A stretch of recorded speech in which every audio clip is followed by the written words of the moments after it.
মুহাম্মদুর রাসূলুল্লাহর উম্মত হয়ে কত বড় সৌভাগ্যের অধিকারী হয়েছি সেটি সেই দিন বুঝতে পারবো যেদিন আমরা পুলসিরাত পার হচ্ছি আর দেখব আমাদের পাশে বসে আল্লাহর হাবিব আমাদের জন্য দোয়া করছেন।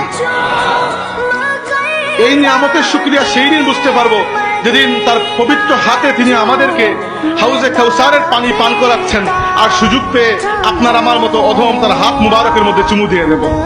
সেই দিন বুঝতে পারবো যেদিন মিজানে আমাদের নেকি বদি আমল করা হচ্ছে আর আল্লাহর হাবিব দাঁড়িয়ে উম্মতের গুনাহকে ঢেকে দিচ্ছেন, আর নেকির পাল্লাকে ভারী করার জন্য আল্লাহর হাবিব অনবরত আল্লাহর কাছে সুপারিশ করে যাচ্ছেন। এই সকল নিয়ামত রাজি দুনিয়াতে বোঝা আমাদের পক্ষে সম্ভব নয়, দুনিয়া বড় ছোট জায়গা।